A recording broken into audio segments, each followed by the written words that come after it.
Inna ad-dina 'indallahil Islam.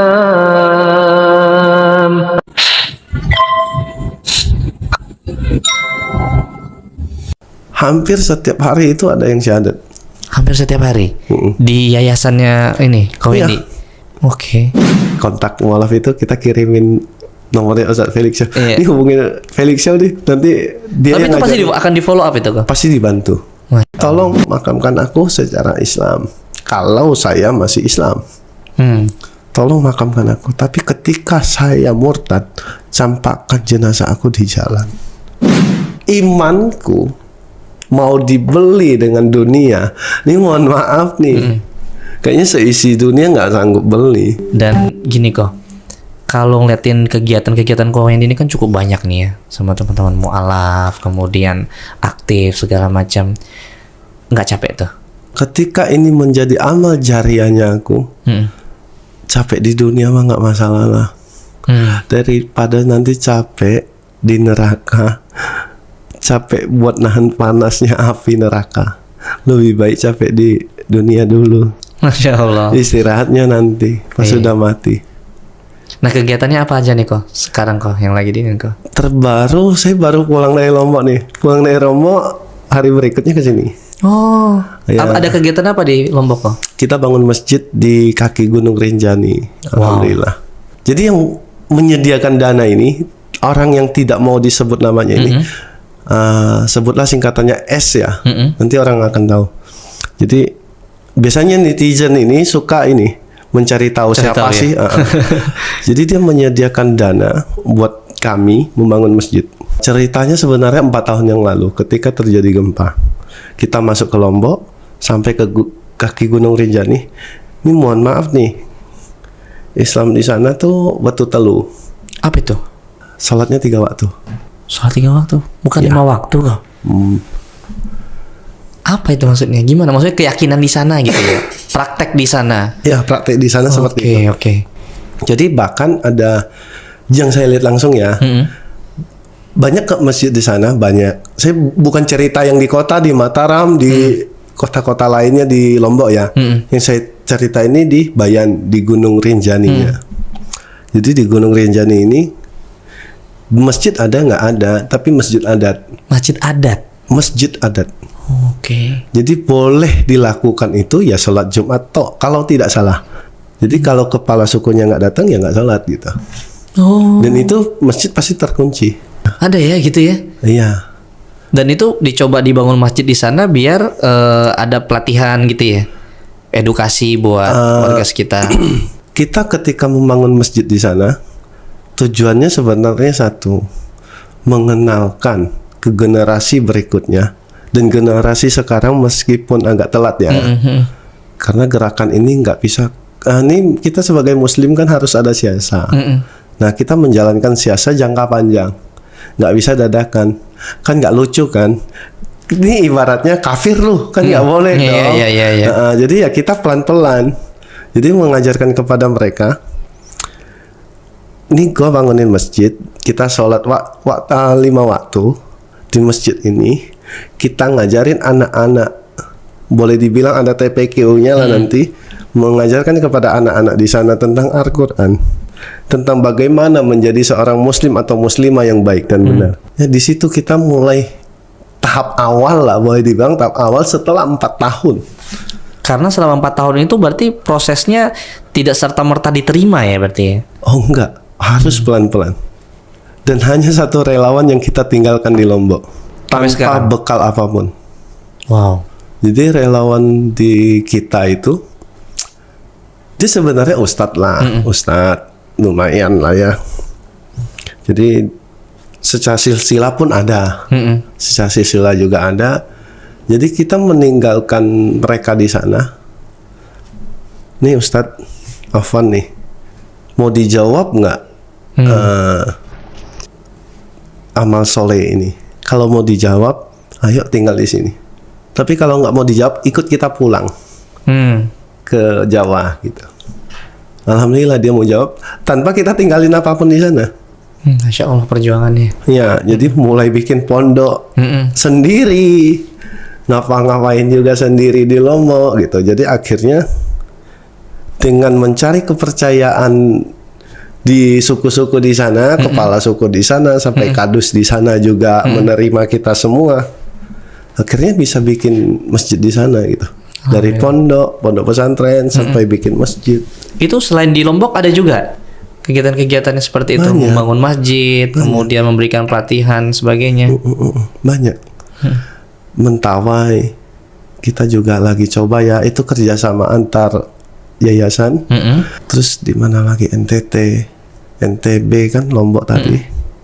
Terus sekarang mau coba ke Baduy. Luar. Wah, di luar, oke. Minggu depan lah. Setelah istirahat nanti coba ke sana. Kita mau bangun masjid juga di sana. Masya Allah. Nah, sejauh itu juga potensi banyak juga yang mu'alaf juga kok. Selain yang Muslim ibadahnya makin kuat, juga ada yang memang menjadi hijrah ya secara keyakinan. Nah, jadi gini, ketika ini maaf nih, saya kan Tionghoa, jadi saya selalu mencari tahu untung dan rugi dulu. Untung rugi apa nih? Ya namanya orang Tionghoa ya, selalu mencari ada untungnya nggak sih gue ngelakuin ini, Oh, oke. rugi nggak sih saya melakukan ini. Tapi ini versi Islaminya. Keuntungannya apa saya membangun masjid di sini? Amal jariyahnya jalan nggak sih? Efektif nggak sih gitu ya? Yep. Jadi amal jariyahnya jalan nggak sih? Yang saya cari tahu pertama, amal jariyahnya ada atau tidak. Di Baduy ini amal jariyahnya kencang. Ketika masjid itu berdiri, azan berkumandang. Ini Baduy luar, Baduy dalam kan nggak ada agama toh. Ini masalahnya Baduy luar sudah punya tempat di luar Baduy luar. Dan perlu kita ketahui catatan khusus, orang Baduy luar ekonominya lumayan loh. Dia bisa menginvasi keluar. Nah, ini yang berbahaya kepada warga sekitar, mualaf-mualaf yang mungkin bukan lewat kita ya, bukan lewat yayasan kita, mualaf-mualaf yang dari Baduy luar yang sudah mengenal agama, takutnya nanti malah jadi kafir lagi. Iya. Harus dijagain lah ya. Ya. Dan satu sisi bisa jadi, insya Allah, saya sangat yakin saya bisa mengislamkan Baduy luar pelan-pelan. Iya. Ya seperti apa yang kita lakukan di Lombok juga kan. Masya Allah. Ya intinya dari semua perjuangan itu, Ko Hendy ini sangat menghitung-hitung ya.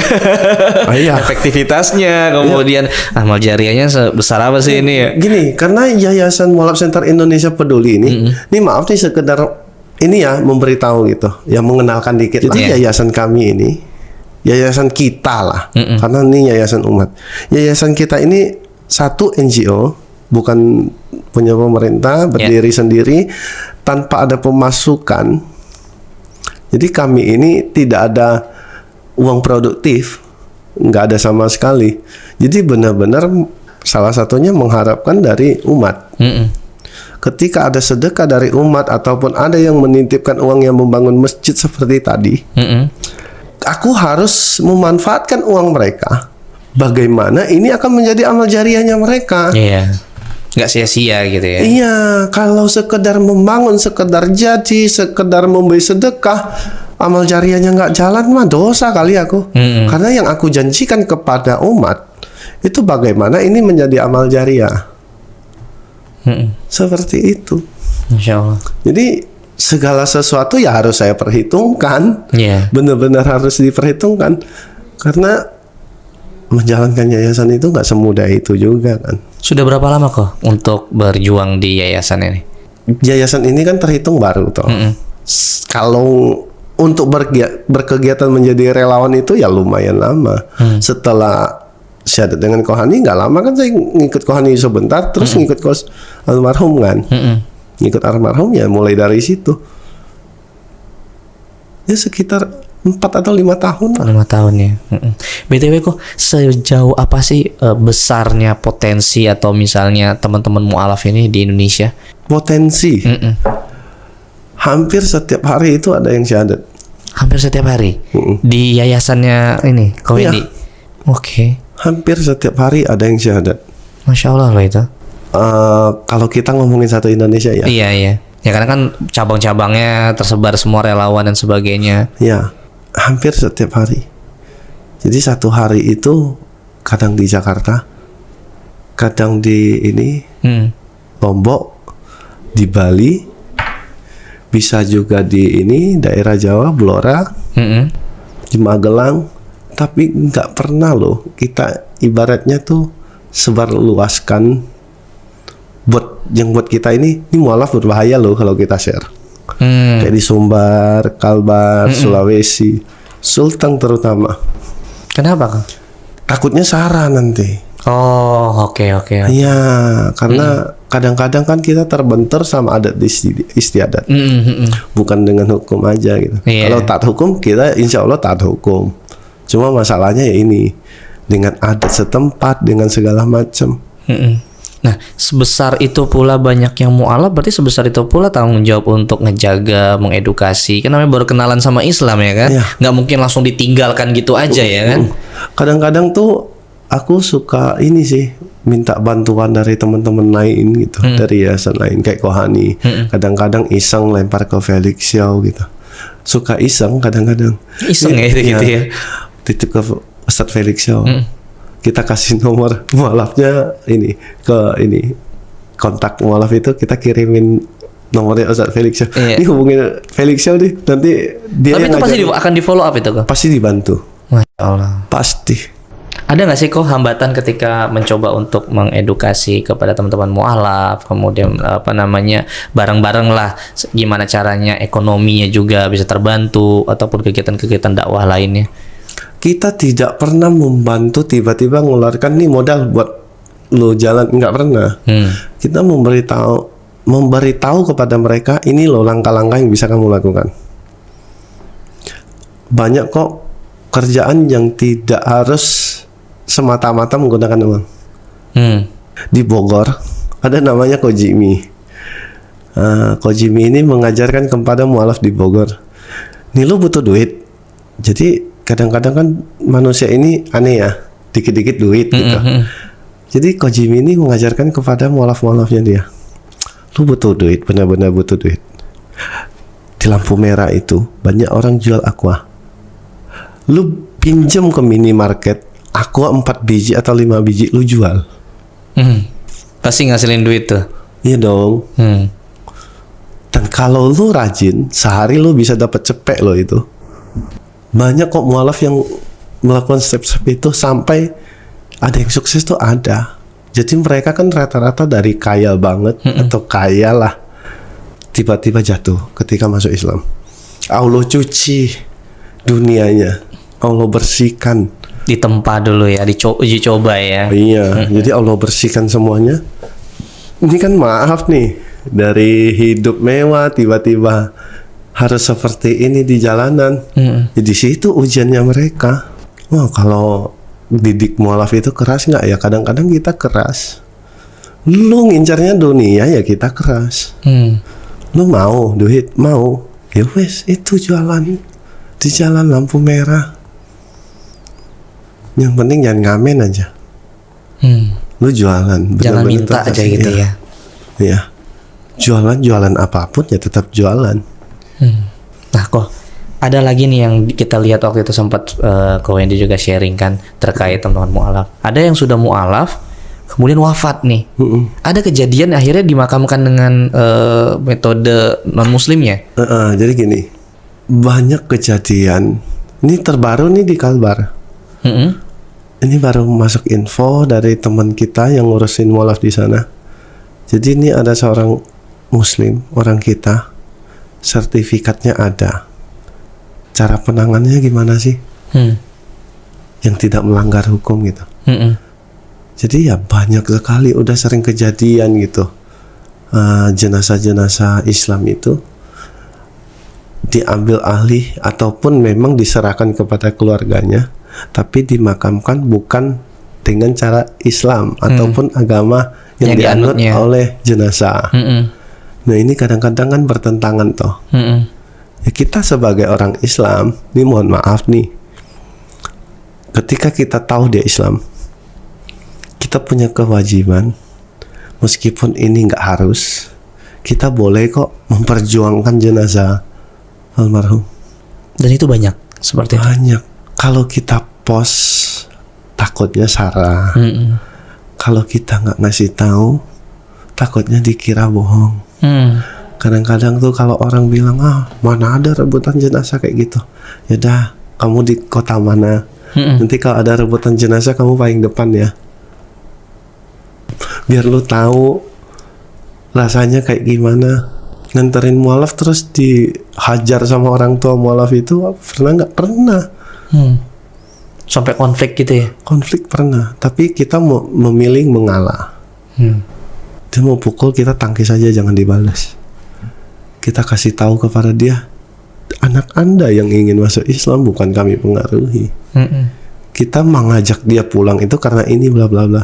Jadi kita usahakan sedini mungkin keluarga mereka udah tahu dan menerima keputusan agama mereka, biar tidak terjadi perebutan jenazah lagi. Minimalisir.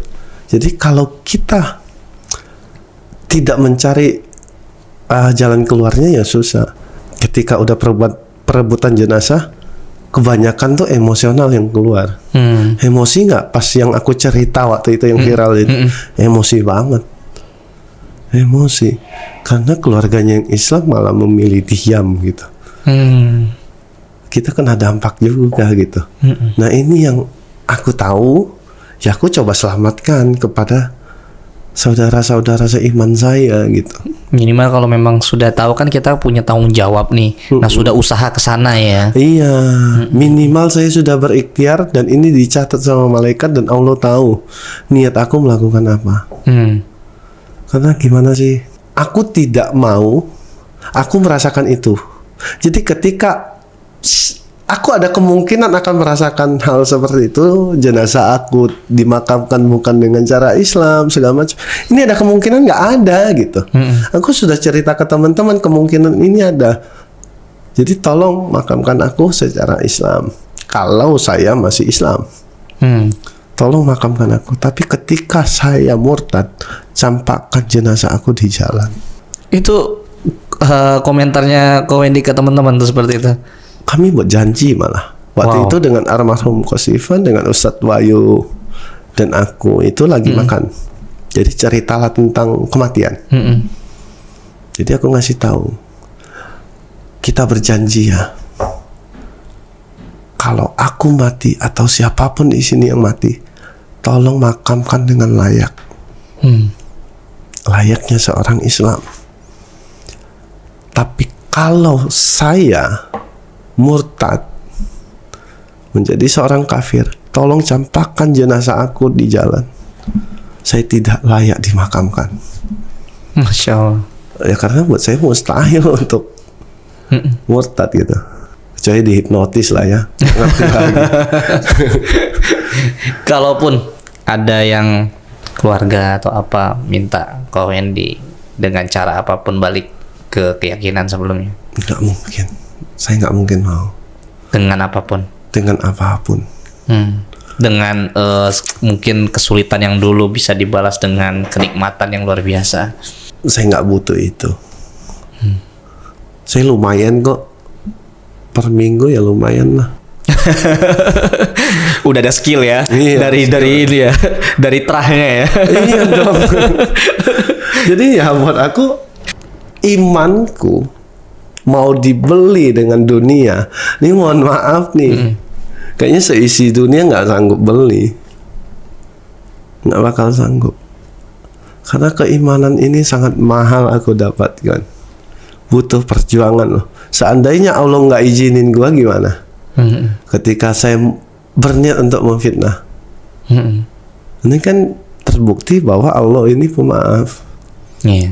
Kasih sayangnya itu luar biasa. Allah membiarkan aku melakukan hal bodoh itu kan. Ya dong. Dia membiarkan aku melakukan hal bodoh itu, dia juga memaafkan aku.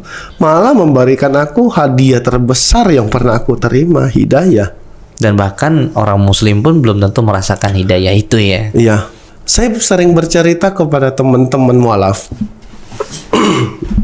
Ketika mereka bersyahadat dan akhirnya terjadilah masalah ekonomi atau keluarga, aku selalu ngomong kepada mereka yang lagi down karena dunia, yang down ya, bro, lu harus ingat, lu ini pernah hidup mewah, Rumah termewah itu apa sih? Kendaraan termewah itu apa sih? Rumah termewah itu adalah rahimnya ibu kita. Dan kendaraan termewah itu adalah bahunya ayah kita. Jadi Allah menciptakan kita bukan dalam taraf miskin. Dan Allah tidak pernah menyebutkan miskin, tapi cukup. Allah memberikan dalam kehidupan kita sehari-hari ini dalam taraf cukup. Kalau nggak cukup, lu nggak mungkin melihat besok. Kalau lu harus mati, lu kok takut sih? Berarti hisab lu makin cepat. Sehari bertambah, ada kemungkinan lu melakukan dosa. Wes lah, terima apa yang Allah berikan kepada kita hari ini. Syukuri. Allah mau balikin manusia itu bisa secepat ini loh. Iya. Iya dong. Banyak kok mualaf yang aku lihat, yang aku kenal, hari ini miskin banget nih. 3 bulan berikutnya tiba-tiba hartanya kembali semua. Meskipun dengan cara yang berbeda ya. Bukan lagi cara itu. Jadi aku melihat tuh kayak Allah tuh lagi menguji mualaf-mualaf yang lain. Tapi aku paling benci mualaf yang manja. Yang tiba-tiba WA ke kita ataupun ke tim, ke admin terutama yang sering menerima ya. Saya mau murtad. Loh, kenapa itu? Saya ditawarkan pihak ini sekian. Tapi saya nggak mau, saya mau milih Islam. Tak sempat admin jawab, kalau ada yang begini lagi, bilang aja silakan murtad. Kita gelarkan karpet merah buat dia murtad. Karena Allah tidak butuh orang seperti ini. Dan Allah bukan butuh kita. Kita yang butuh Allah. Kalau ada orang seperti ini, tinggalin aja. Capek ngurusnya. Lebih baik fokus terhadap produktivitas tadi ya gue. Iya. Dan kita lebih fokus kepada mualaf yang sekali WA, kok kapan ada kajian lagi? Mereka yang mau ke kajian, mau mengenal Islam lebih dekat, mau mengenal Islam lebih baik, itu yang lebih prepare buat kita. Total ada berapa sih kok yang dari awal kok Wendy masuk tuh? Yang udah kita syahadatkan, yang aku syahadatkan ya? Iya. 200, 300, Masya Allah. Maaf, 500-an lah. Itu baru dari kok Wendy sendiri? Ya. Maksudnya berarti secara yayasan sendiri tuh udah ribuan bahkan ya? Puluhan ribu Ya. Masya Allah, luar biasa. Kalau yang sekarang Mualaf Center Indonesia Peduli ya paling 1.000-2.000 lah. Aku belum ngecek sih. Tapi datanya ada gitu ya? Karena tiap hari mensyahadatkan orang kan. Yang nonton kan juga ada yang kafir nih, yang keyakinannya belum Islam. Oke. Ragu nih kok sama Islamnya, masih ragu, atau mungkin pandangan terhadap dia nanti resiko teman-teman mualaf ini ragu. Mungkin bisa dikasih saran sama Ko Wendy sebagai orang yang pernah merasakan yang sama dan bahkan sekarang berkecimpung di dunia dakwah untuk para teman-teman mualaf. Kita mulai dari yang khawatir sama keluarga ya.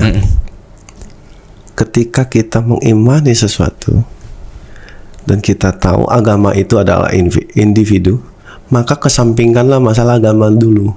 Karena agama ya individu buat kita sendiri. Jangan dimasukkan kepada keluarga, yang berarti bukan individu lagi. Kita harus bersosial tanpa mengucapkan kata agama di situ. Itu yang sering aku ajarkan kepada mualaf-mualaf lain. Lu kalau takut untuk ngomong tentang keislaman lu, jangan lu omongin. Untuk sekarang. Tapi nanti harus lu omongin. Untuk sekarang diam dulu. Bertahap, selesai. Tapi ketika untuk orang yang ragu, udah masuk Islam tapi masih ragu, pelajari lagi tentang Al-Quran, tentang hadis. Banyak kok guru-guru hampir di setiap kota lah. Insya Allah lah, mau di kota manapun kita akan bantu. Dan itu bisa langsung akses aja di media sosial atau bisa. Ada kontak resminya juga? Bisa di Mualaf Center Indonesia Peduli. Kita punya web juga, cuma aku agak lupa ya. Jadi di Instagram ada, Facebook ada, kita ada admin kok. Kita pekerjakan dengan profesional. Artinya butuh bimbingan, pertanyaan, atau bahkan setelah itu dia pengen ikut kajian segala macam, itu ada Bisa. informasinya ya. Bisa. Jadi kita tuh memisahkan selama ini ya. Pertanyaan pertama kita itu kota apa? Karena setiap kota itu kan berbeda. Iya. Ini maaf nih, di Mualaf Center Indonesia Peduli, kita masih menjalankan di mana kita menyatukan 4 mazhab. Jadi ada yang jemaah tabligh, ada Nadin, segala macam gitu kan. Jadi ya banyak gitu yang berkumpul. Jadi tergantung kotanya. Ini mualaf kota apa? Jadi kalau berkunjung ke sebuah kota, ini kita teman-teman yang dari pusat ke regional, kita ya menyesuaikan dengan agama mereka di sana. Islamnya. Bagaimana caranya gitu ya. Iya. Organisasi masyarakatnya ya. Ya. Jadi ya kita harus membantu mualaf-mualaf sesuai daerah masing-masing. Kalau untuk ini kok apa namanya, teman-teman yang muslim nih, buat teman-teman muslim agar bisa merasakan hidayah meskipun gak harus mualaf juga kan, sudah lahir dari Islam nih, merasakan hidayah yang sama itu gimana kok? Ada saran nggak kok? Wah, ini agak susah nih. Tergantung sih ya. Karena kenikmatan masalah hidayah ini kan teman spesial banget nih buat teman-teman mualaf nih kan. Sebenarnya hidayah itu datang kepada muslim itu sendiri juga. Pernah nggak sih ngelihat kumpulan orang tahun 90-an atau 80-an dulunya seorang punk atau seorang underground atau apalah itu tiba-tiba sekali keluar jadi ustadz atau Hijrah ya, hijrah. Nah, ini lagi booming yang seperti itu kan. Nah, itu mereka sebenarnya mendapatkan hidayah gitu. Nah, hidayah ini bisa disarankan nggak? Ya nggak bisa. Ini pure dari Allah. Allah mau ngasih atau enggak gitu. Iya. Banyak loh yang pengen hijrah gitu, kayak teman-teman dulu di kantor atau teman-teman yang punya kantor gitu. Kita main ke sana. Nanti mulai nih pada nanya, "Oh, ini yang mualaf ya bla bla bla bla bla. Gimana sih cara dapatin hidayah?" Tapi kelakuan lu nggak mau berubah ke situ ya susah gitu. Tidak menjemput ya. Iya, tidak mau menjemput hidayah itu ya susah. Masya Allah, terima kasih banyak nih Ko Wendy atas sharingnya. Semoga apa yang disampaikan ini bisa bermanfaat buat sahabat rukun juga yang bisa mendengarkan ini, juga bisa mendapatkan hikmah nih dari sharing kita semua. Terima kasih banyak Ko Wendy atas waktunya.